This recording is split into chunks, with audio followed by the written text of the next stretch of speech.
right, hey there, I'm Jamie from Cruising the Land, and let's talk 80 series.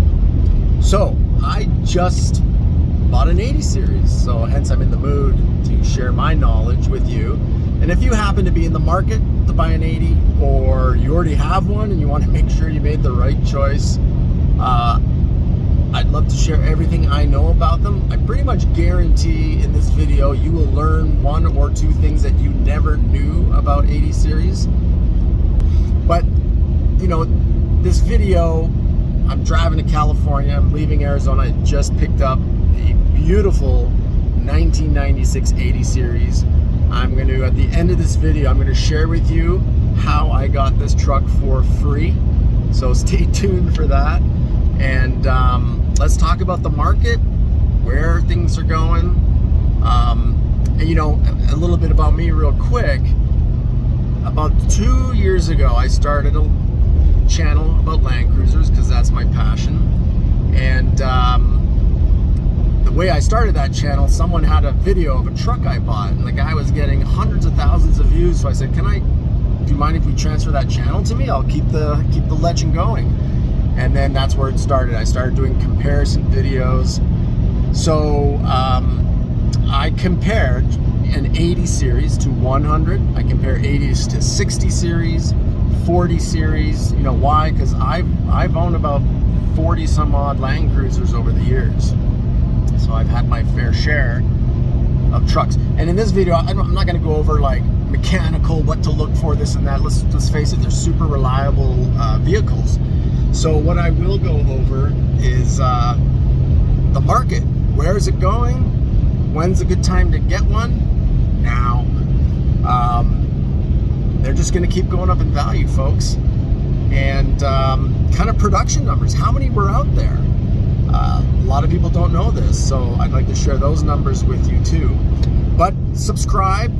If you're going to get a 100 series, be sure, look at my 100 compared to an 80. I even compare a 100 to a 470, 570 to a 470, 200 series to a 570 series, all of them. And soon I will be comparing an 80 FZJ gas to a diesel. So little sneak peek of what I'm driving right now. And I got my camera on front facing, right? When you turn around to video yourself. So it could be deceiving. It looks like I am in the left-hand side, but I'm not. I'm on the right. So let me show you. This is a right-hand drive. See, there's the passenger with the oh shit handle. This is a JDM right-hand drive diesel. So anybody who knows something about diesel, this is not the 12 valve, the hdt. This is the hdt. Let me swing the camera. The hdt-ft, not the FTE. That was a super rare one, but this one's the 24 valve. And let me tell you, I'm about an hour and a half out of Phoenix. I picked this up in Scottsdale. My gas needle has barely moved down. I don't think I'm going to have to gas up my entire trip back, just because this is the Land Cruiser Sipper, and that's another thing that we'll talk about when we're talking about 80s. So stay tuned to the end. It's, you know, grab your favorite beverage, sit shotgun. I got the seat wide open there. There we go. So sit beside me. Let's talk Land Cruisers and maybe learn a thing or two along the way. Comment below. I always get back with everybody, and let's enjoy. So, and this is raw footage, folks. I don't sit here and edit and remove, you know, things I say wrong. And yeah, I call these trucks. Don't put it in the comments it's not a truck. It is a truck. Land Cruiser, or Toyota actually calls them wagons, but a lot of people want to call them SUVs. They're trucks, folks. It's frame on body design. It has been since the beginning, and it still is to this day. So primarily, let's talk 80s, right? And the last of the solid axles, the last of just the over-engineered trucks. These are built to last 25 years before any major engine overhaul. And that's what Toyota said 25 years ago. Ask those executives today, they would probably do an addendum and say, you know what, 40 years, because they overbuilt it so much. So they're phenomenal, phenomenal trucks. But, you know, where it all starts is, when did you fall in love with a Land Cruiser, right? So let me tell you my story. Born and raised in Canada. As soon as I graduated university, I moved to California to start my business. And I get to California, it's 1993. I was a young buck. And I see an FZJ80 with the new wheels, right? The 16-inch concave. And I was like, what the hell? What is that? I love it. And I've always had sports cars. I had great cars growing up. I had a Supra Turbo HKS system. I had a YJ Laredo. I had an Audi GT Coupe.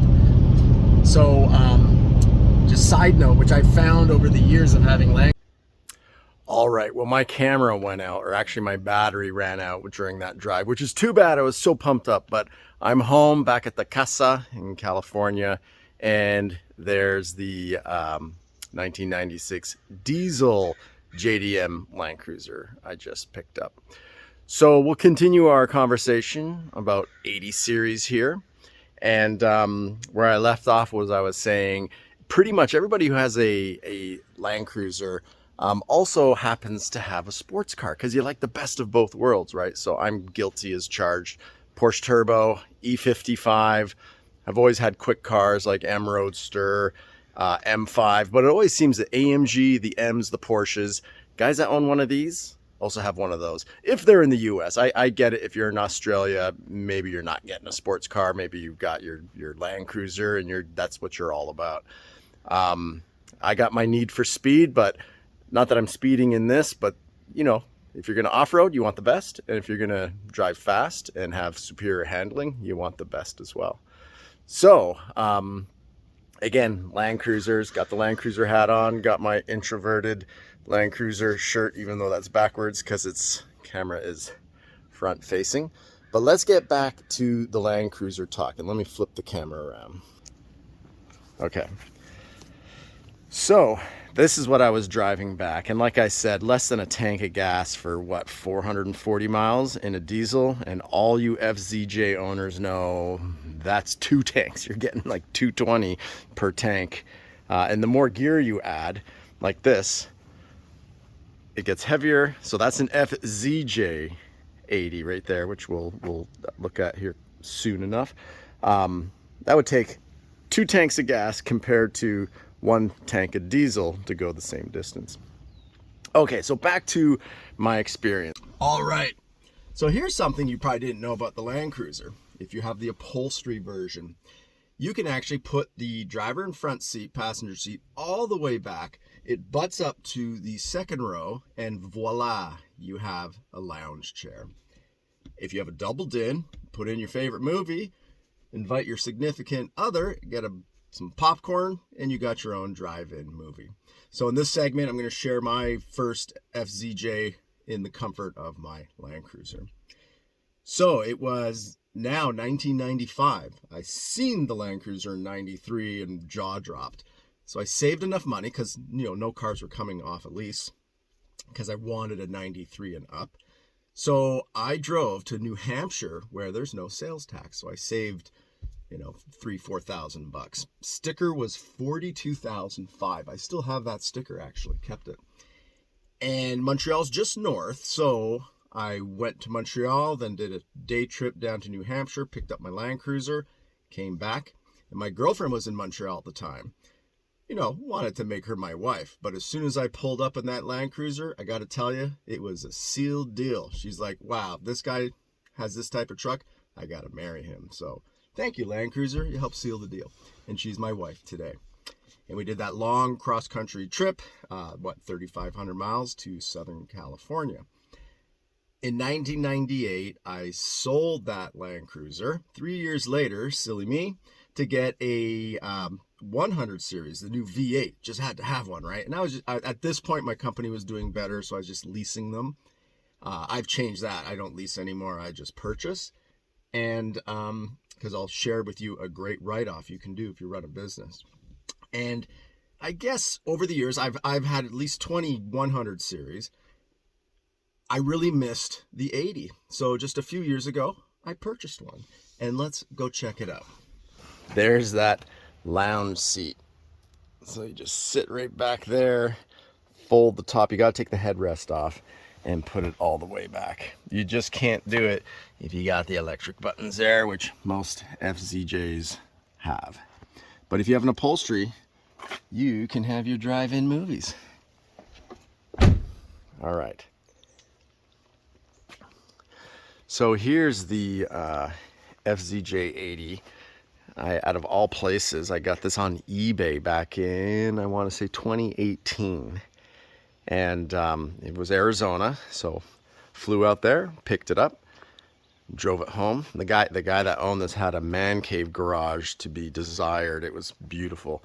Had a Raptor, had like a beach, those Volkswagen, I can't remember what they're called, and had this in there. So it was like temperature controlled, just pristine, in perfect shape.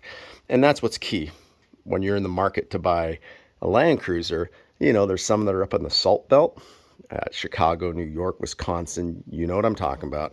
And they salt their roads, and yeah, these don't do too well to salted roads. It will corrode your frame.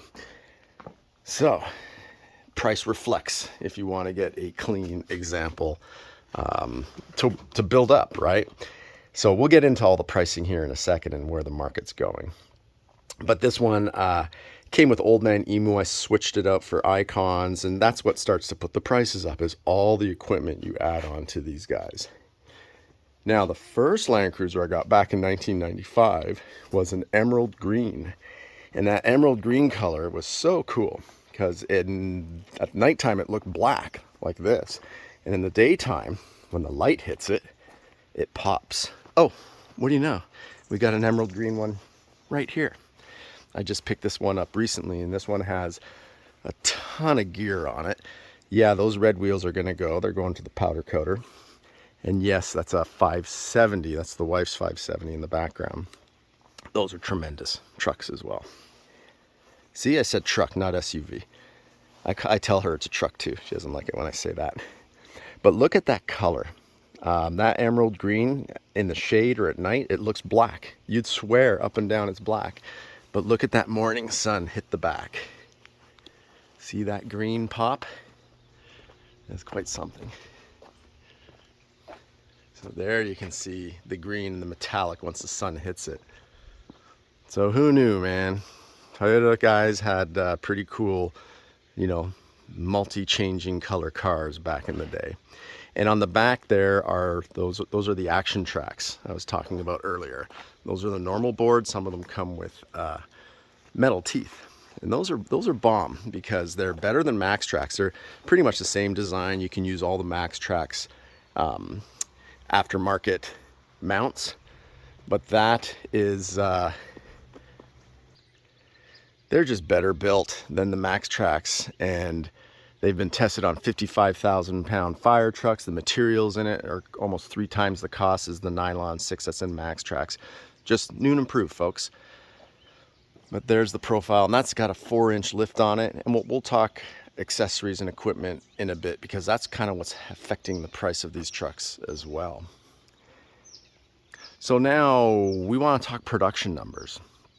Because when you talk about the market of Land Cruisers or any vehicle, it's supply and demand. It's how many did they make? So on the Land Cruiser from 90 in Japan, we started seeing them in 91, but from 90 to 97 is the production life of the Land Cruiser. And Japan got out of the 547, and by the way, I'm rounding the numbers, right? I'm not giving you the final exact number that rolled off the floor. But you know, 550,000, let's call it. And Japan got 20% of them. So they got 107,000 in Japan, which mostly were diesel. They had some of the FZJs with the 212 horsepower engine, but most diesels, and they got some 1HZs. They got, well, the vast majority would be the 12 valve diesel engine.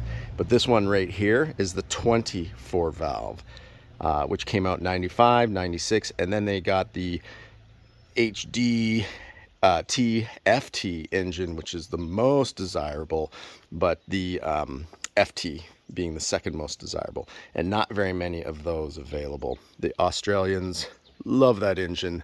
They'll grab them and put them into a whole bunch of different Land Cruisers. Just reliable, powerful, phenomenal. And this diesel right here, although it's got less horsepower than the gas-powered 212, so the diesel has what, 169,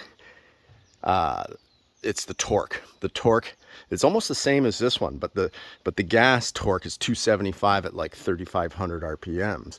This one, you're tapping that torque starting at about 1,400 RPMs. You're getting up into the high 200s, as high as 280 on the torque. So these are phenomenally powerful. So the Japanese snagged up about 20% of the Land Cruisers, mostly being diesel.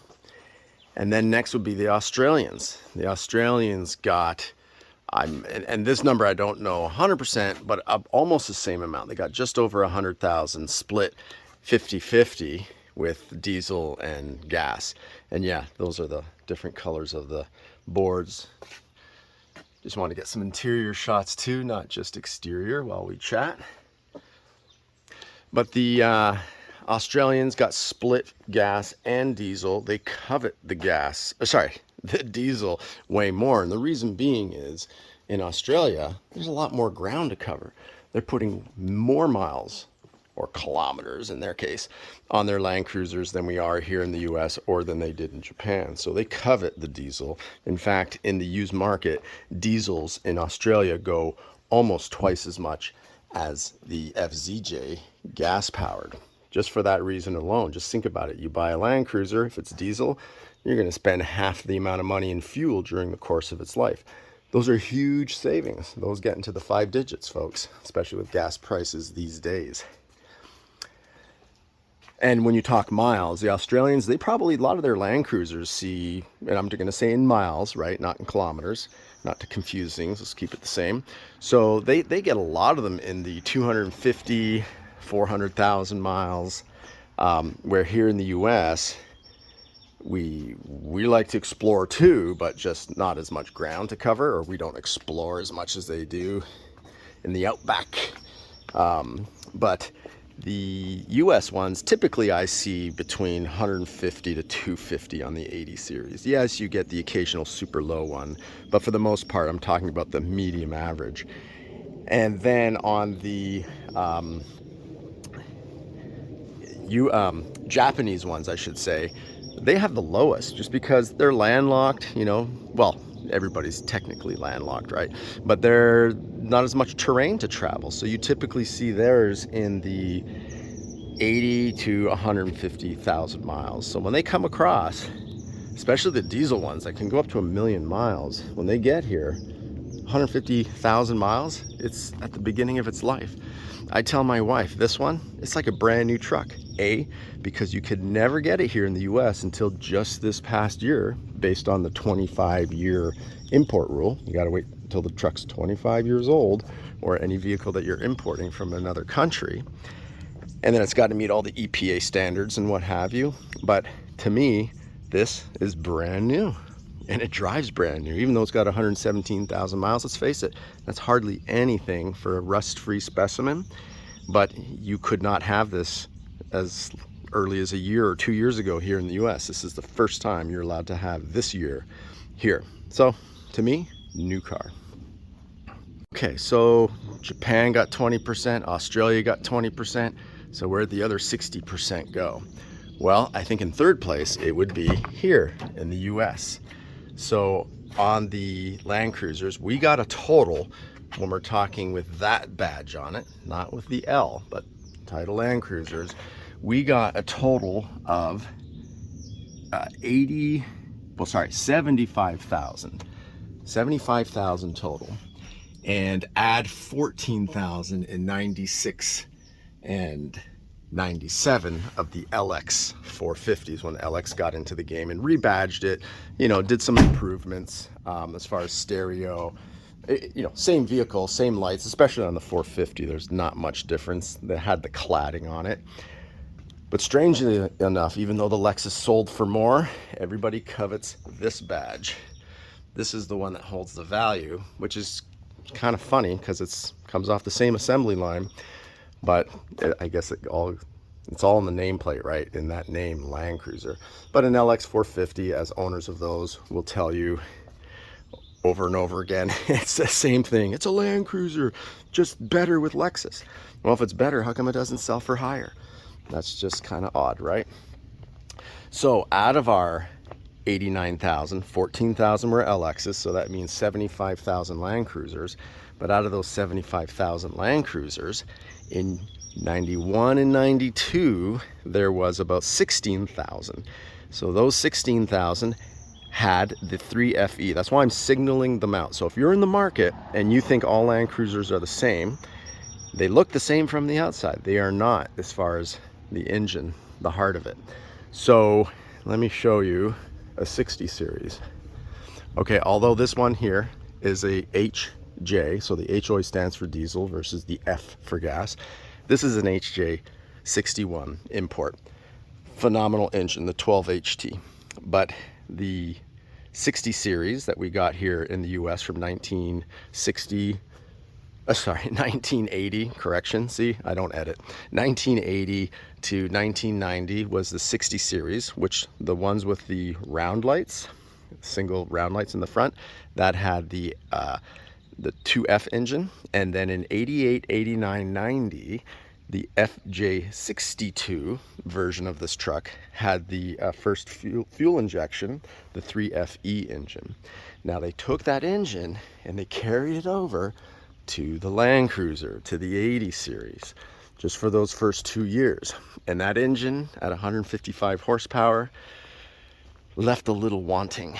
And they knew it. You know, they were working on their new 4.5 liter engine, which made it into the 93 through 97 Land Cruisers.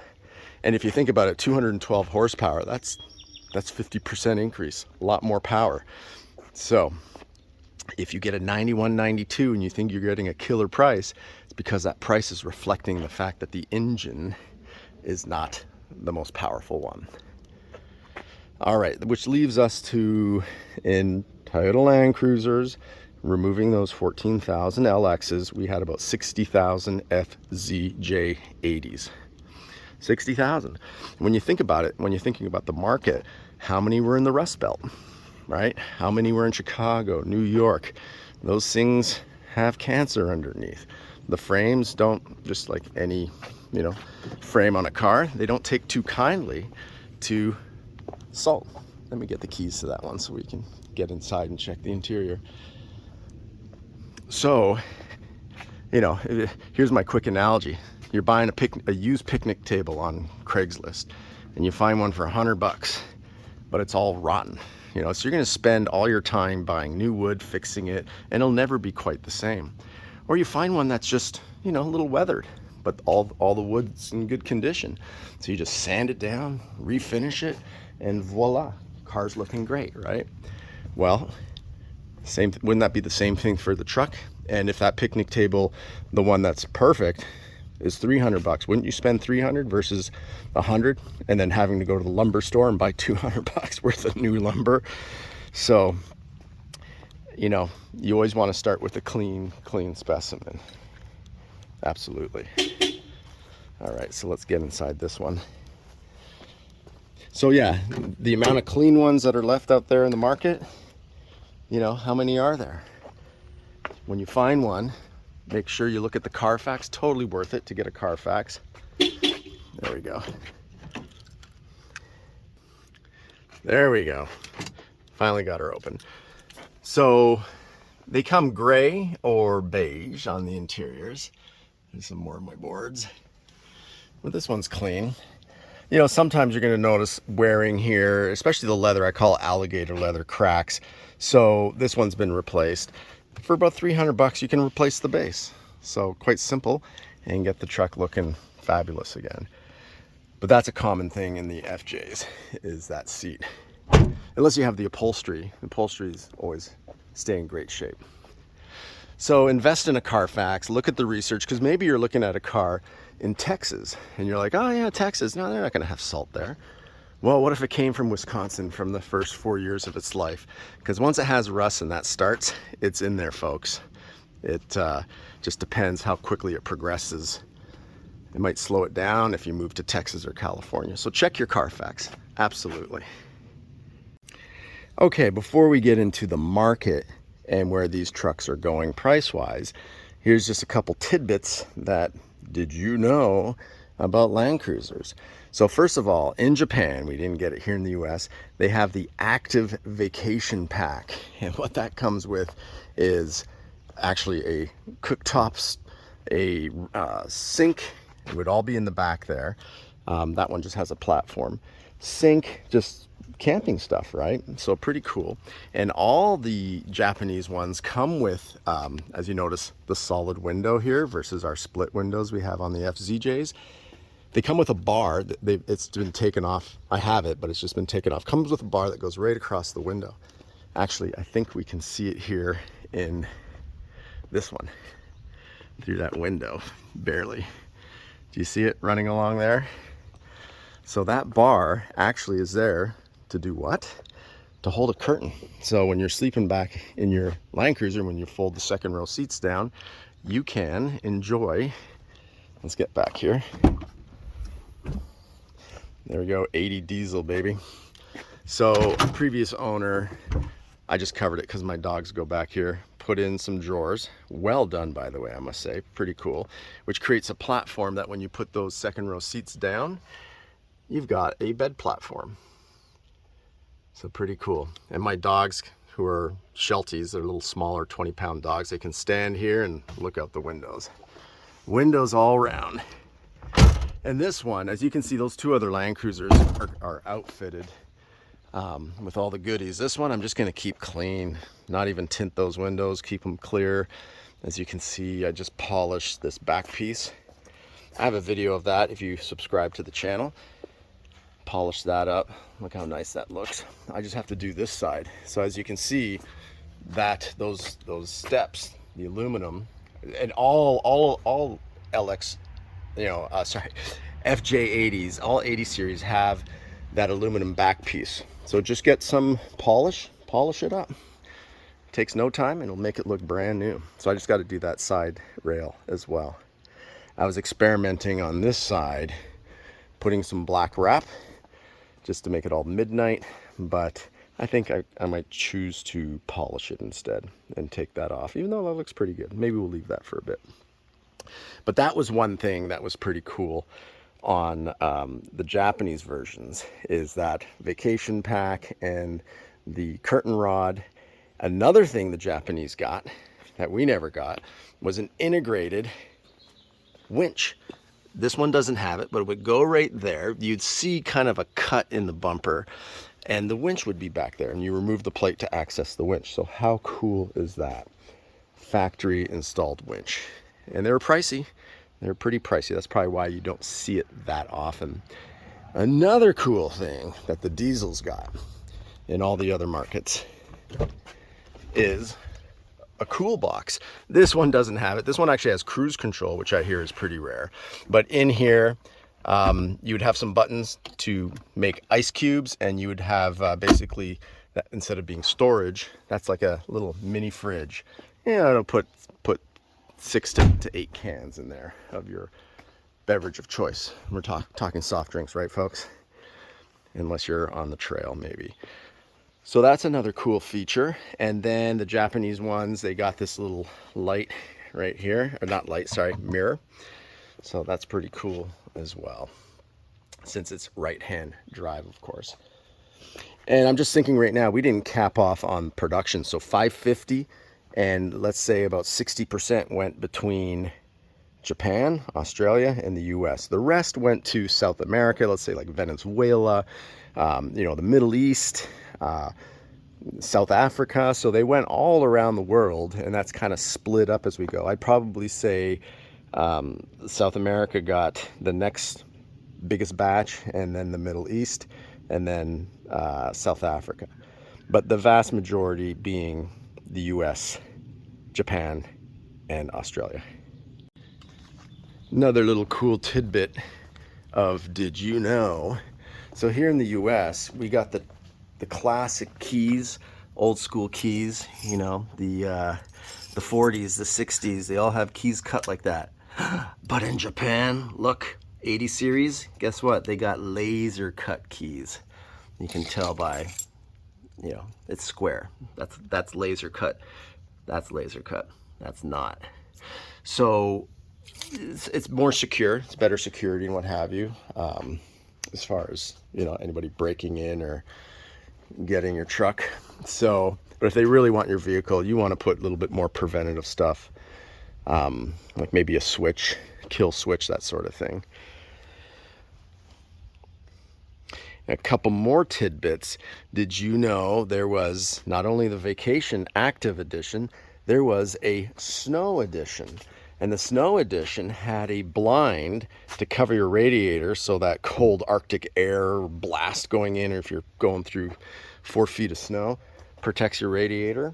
And it had a fuel heater, but that's only on the diesel. So on gasoline, it's less of a problem, right, in cold temperatures. But in the diesel, they had the snow package. So another cool tidbit. All right, so now to where the market is going. And, you know, one thing we didn't mention about Land Cruisers is some of them are a little bit more capable than others.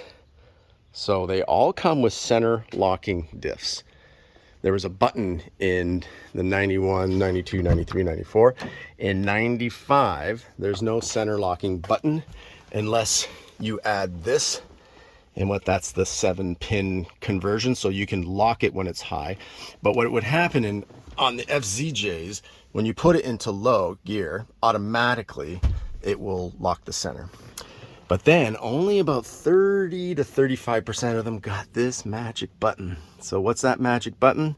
That is the diff locks. So you can lock not only your center, but your front and your rear lockers. So that means each wheel will spin independently of one another. And that's why if you've got your lockers, your front diff locked and you're turning, you're going to hear that chirp, chirp, chirp, because they're turning at the same speed, but the outer wheel has got more ground to cover, hence that little chirp. So I would say the diff lock adds a value of about $3,000 to $4,000, because if you don't have the diff lockers, well, you can always add them, right? But you can add them at a cost. So there's a whole bunch of different lockers you can do. There's aftermarket e-lockers for electronic lockers, and then there's air lockers.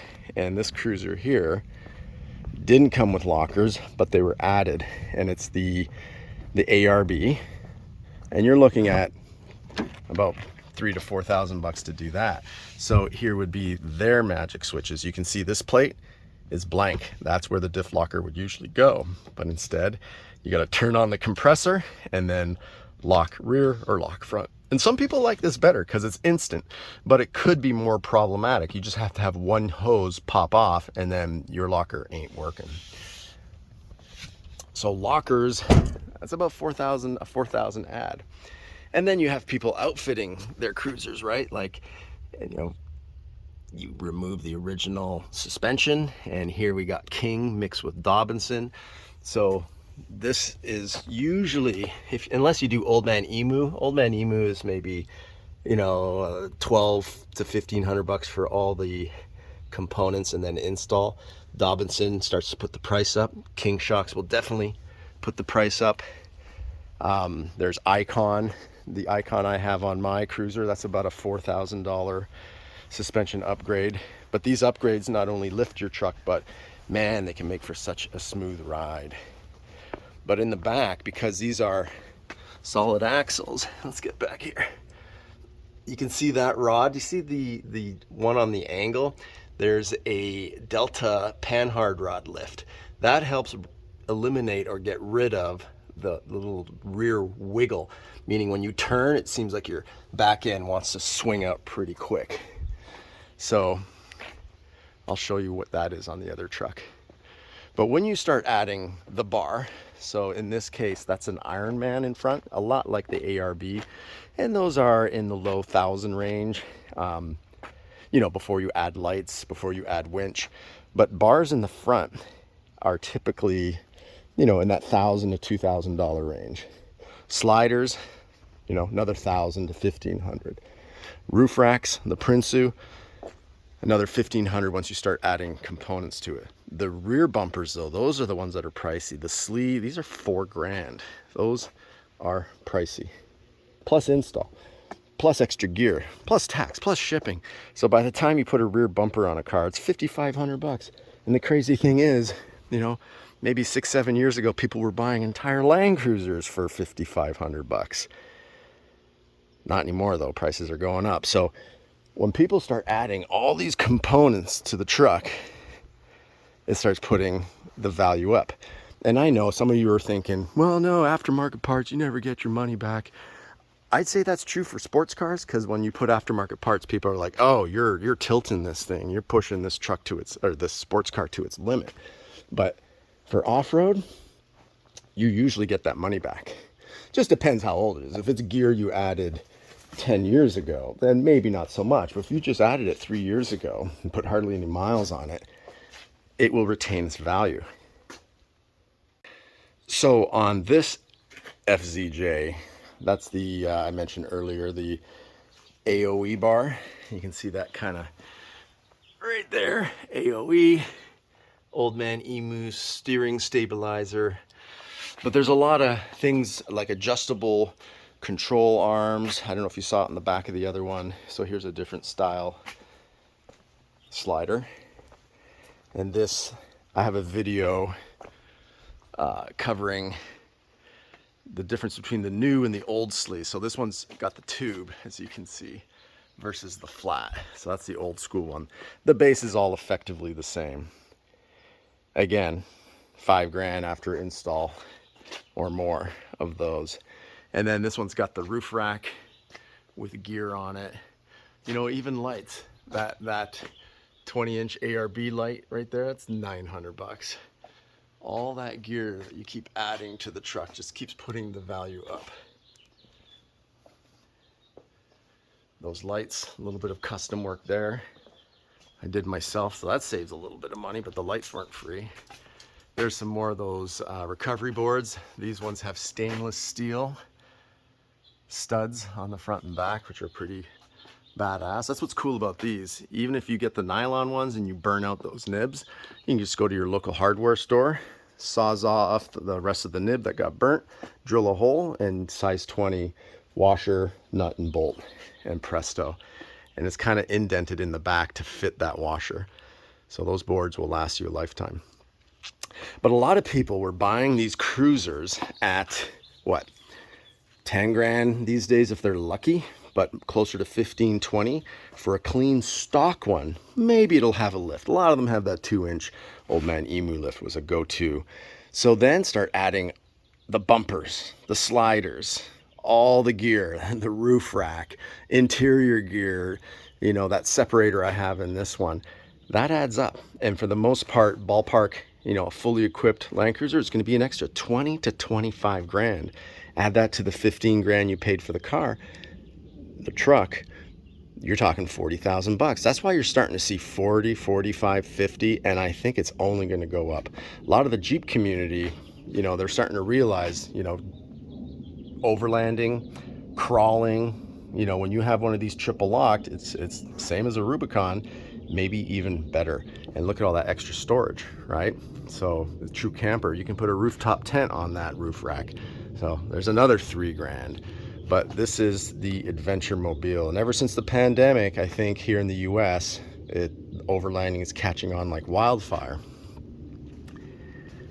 and helping drive the prices, and people realizing, man, these overbuilt 1990s Land Cruisers are phenomenal. This one here, when we talk about equipment, and I'll leave this on, it has a roo bar.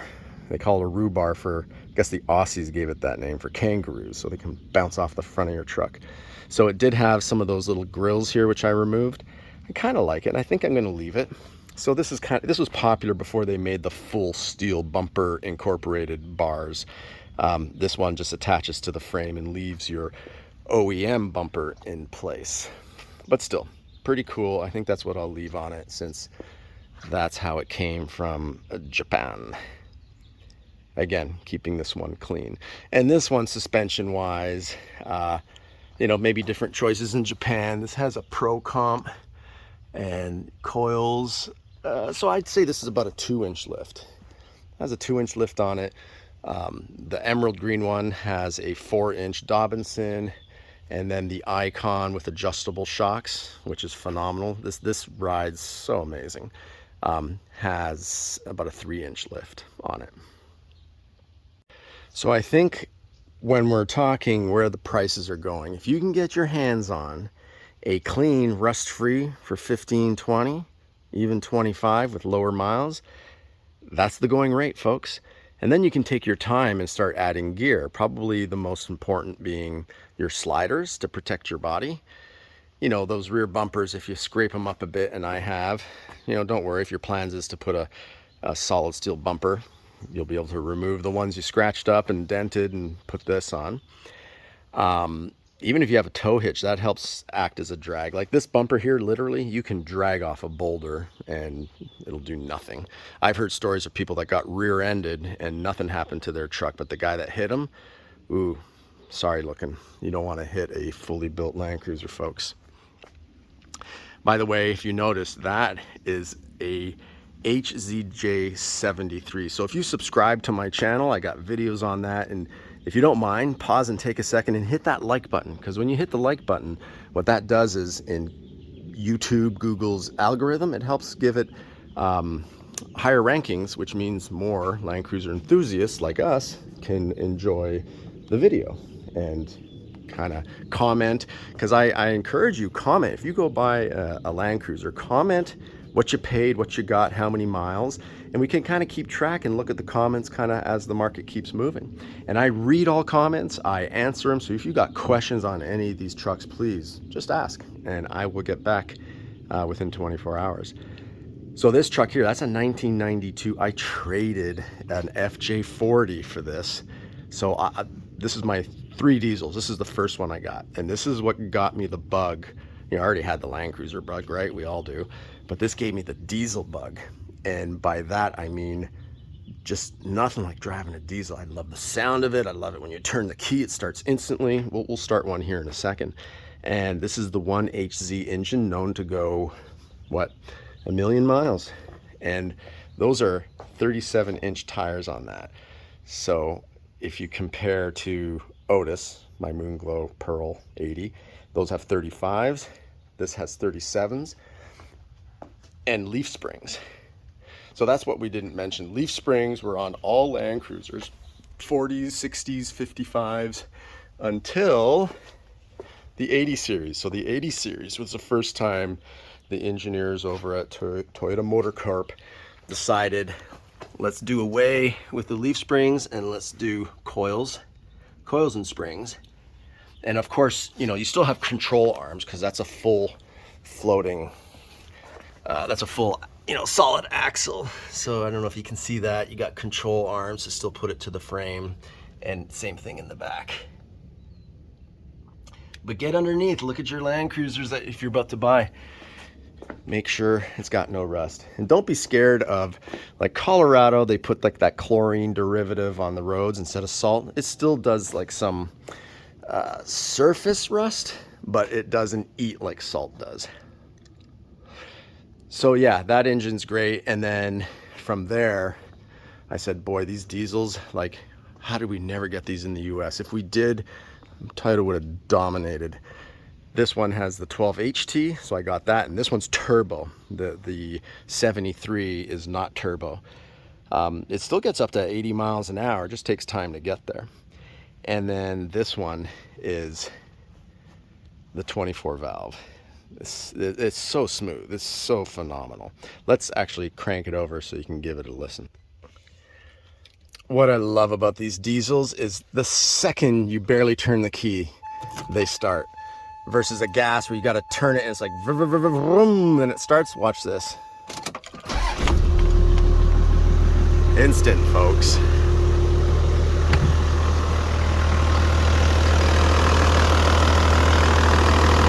I just love a diesel. Listen to that engine. Very clean too, I might add. I didn't clean it, it came this way. And you always got the dual batteries whenever it's a diesel because you just need more cranks to get her started. And then you have the timing belt, right? So that's the same thing on the 100 series that you got to change every 90,000 miles. But here, a lot more accessible, as you can see. So 24 valve. Whenever it's the plastic top, it's the 12. This is the 24. Forced injection. It's just a workhorse. 280 torque on the low end. You just feel the power on the low end. Again, it's a diesel. You're not going to win a 0 to 60, but you will cruise and you'll have that initial oomph right off the line, like superpower because of the torque.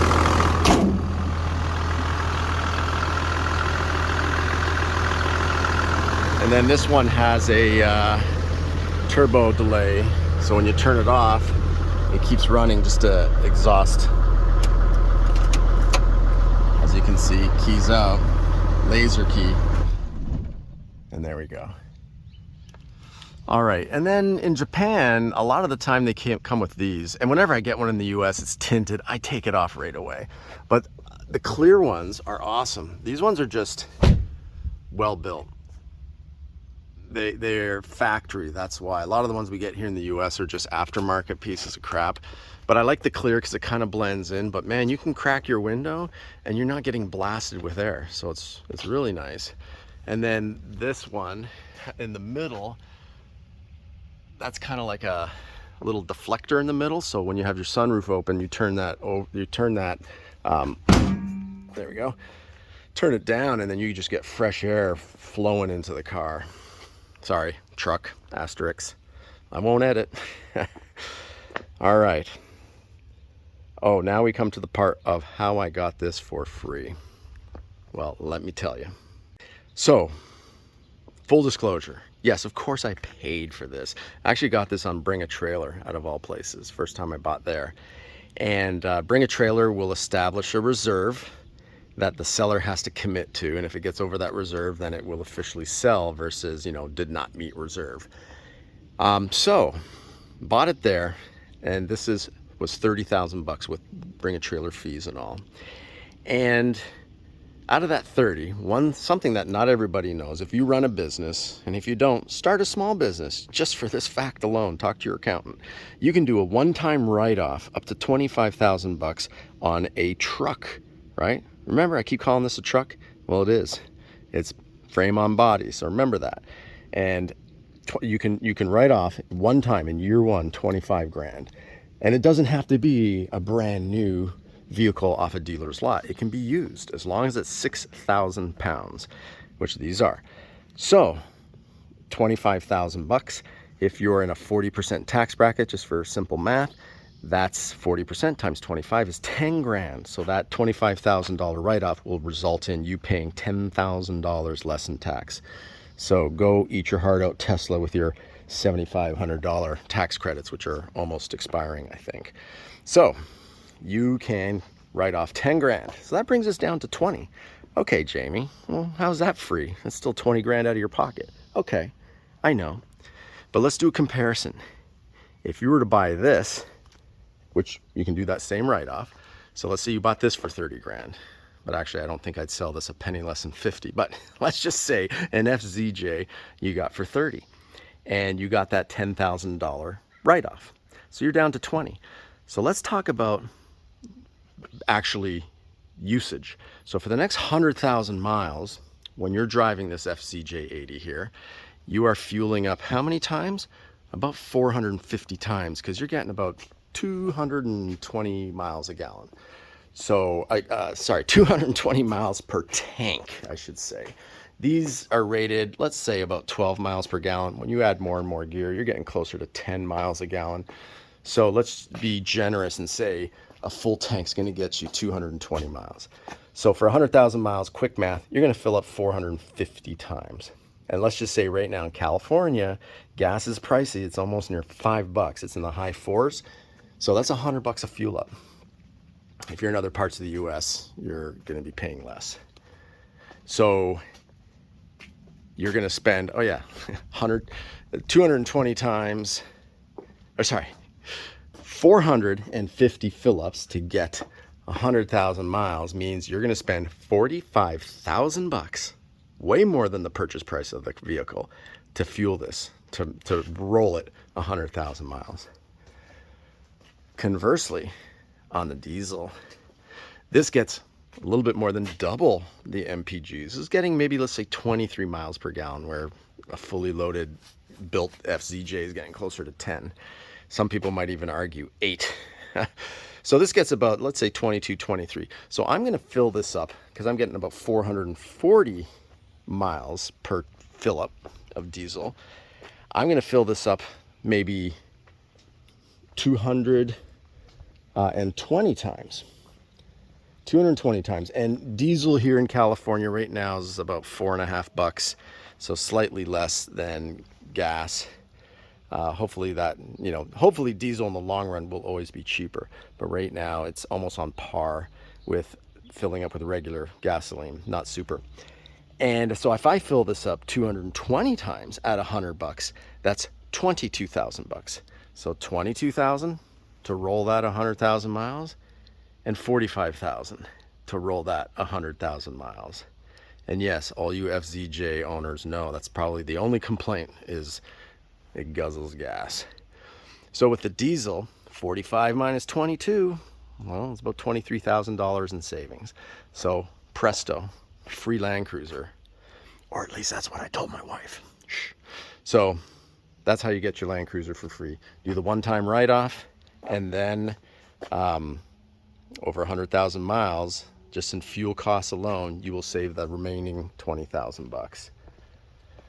So diesel, folks, I think here in the marketplace, the diesel's coming from Japan. The prices are slowly increasing. People are realizing the value of them. You can follow that on Bring a Trailer or Cars and Bids, but I think Bring a Trailer probably has the most diesels.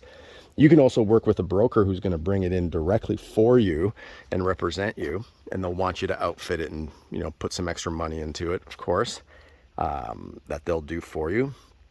But in the long haul, I think the Japanese ones are showing the market, and in Australia, we're never going to see Australian ones, at least for the 80s, because you can't pry it from their cold dead hands. I mean, those guys know what they got. The Australians have been appreciating these vehicles far longer than we have here, so kudos to them, and they covet their cruisers. They'd be like, "Aye, mate, you ain't getting my cruiser." So that leaves us to Japan, and I think the Aussies are starting to go to Japan too, creating some competition. So diesels are amazing. FZJs are also amazing. You just get ready to fuel up a lot.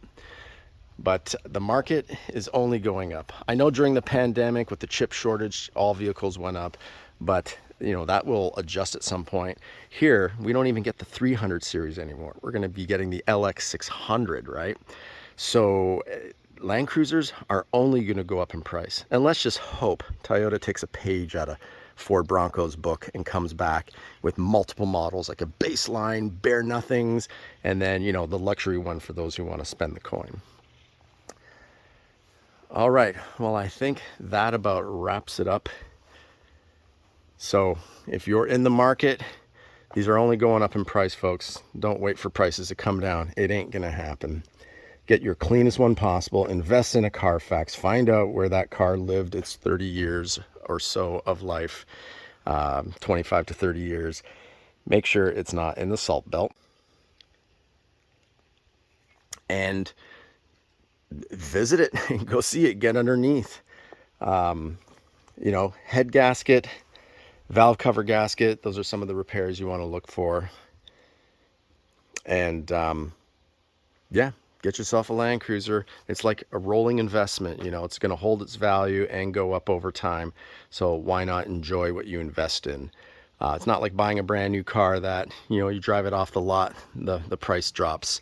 Well, traditionally, maybe not here in the last few months, but the value will only go up, folks. All right, my next video soon will be comparing, when I get more miles under the belt, this diesel versus the FZJ80. So if you're thinking of getting a diesel, I'll do a more comprehensive side-by-side comparison. I'll also do some diesel comparisons. I'll compare this to the 12HT and the 1HZ engines. So yeah, subscribe, hit that like button, please. That'll help the channel, this video, and other Land Cruiser enthusiasts. We're out there, folks. There's a lot of us, and especially those who know a good vehicle when they see one. All right, well, happy trails. Hope you enjoyed the video. Comment. I will check those out, get back, and watch for upcoming cool videos. I will be going to King of Hammers, which is just rocks meet crazy Americans meet crazy 4x4s. So I'll be posting some videos of that. All right, well, happy trails, and enjoy your day. Thanks for tuning in. Bye for now.